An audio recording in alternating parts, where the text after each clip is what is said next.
আসসালামু আলাইকুম। আজকে আমি চলে আসলাম কীভাবে আপনারা তরমুজের জেলি তৈরি করবেন সেই রেসিপিটা নিয়ে। দেখতে পাচ্ছেন কি সুন্দরভাবে তরমুজ জেলিটা হয়েছে। আমি গোল করেছি, আমি অর্ধেক কেটেছি।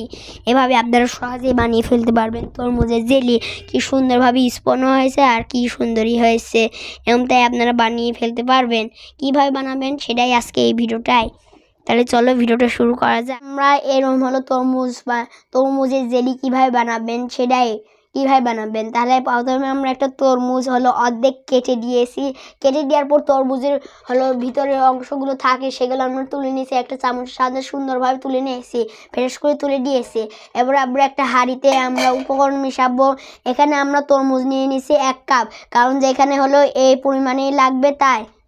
আর এখানে তরমুজের জুস করে নিয়েছি, তো জুস করে দেবেন 1 কাপ। সে 1 কাপটা জুস করে দিতে হবে আর এখানে আপনারা ব্লেন্ডারে করে নেবেন। জুসটা করে নেওয়ার পর আপনারা সেঁকে নেবেন।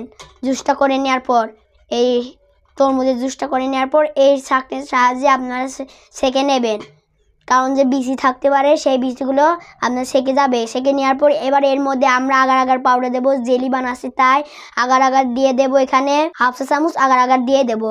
এখানে দিয়ে দিয়েছি। এবার আমরা এখানে 1/4 কাপ আমরা চিনি দেবো। এখানে কমাতেও পারেন, কারণ আমরা একটু মিষ্টি বেশি খাই। আপনারা যদি কম খান তাহলে কমিয়েও নিতে পারবেন চিনিটা। তাহলে আমি চিনিটা দিয়ে দিয়েছি। এবার আমরা মিক্স করে নেব। মিক্স করার পর এবার আমরা জাল দেব। এবার আমরা চুলায় হাঁড়িটা বসিয়ে নিয়েছি। এটা এবার মিডিয়াম লো আছে দিয়ে আমরা নেড়ে চেড়ে নেব। মিডিয়াম লো আছে দিয়ে নাড়তে হবে, না পুড়ে যাবে। তাহলে আমরা নেড়ে চেড়ে নিতে থাকবো যতক্ষণ না বলক উঠছে।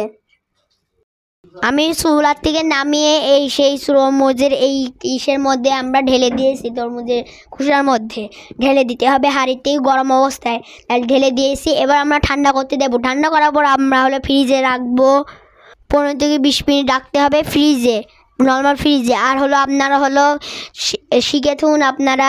এটা যদি আপনারা 10-15 মিনিট রাখেন, 10-15 মিনিটে আপনারা নাড়বেন না ছাড়বেন না, একদম সোজাভাবে রেখে দেবেন।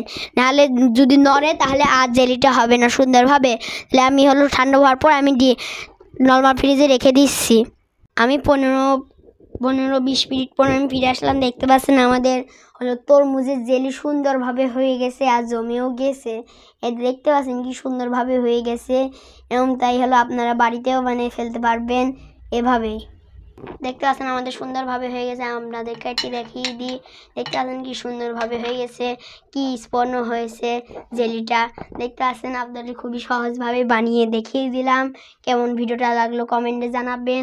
দেখতে পাচ্ছেন আপনারা আপনারা সহজে বানিয়ে খেতে পারবেন। এটা বাচ্চাদের খুবই পছন্দনীয় খাবার। একদম দোকানের মতো বানিয়ে দেখিয়ে দিলাম। তরমুজের জেলি আপনারা বানাতে পারবেন। তাহলে দেখতে পাচ্ছেন আমরা সহজভাবে বানিয়ে দেখিয়ে দিলাম। তাই ভিডিওটা শেয়ার করবেন, লাইকও করবেন একটা। আর যদি ভিডিওটা ভালো লাগে সাবস্ক্রাইবও করবেন। আল্লাহ হাফেজ।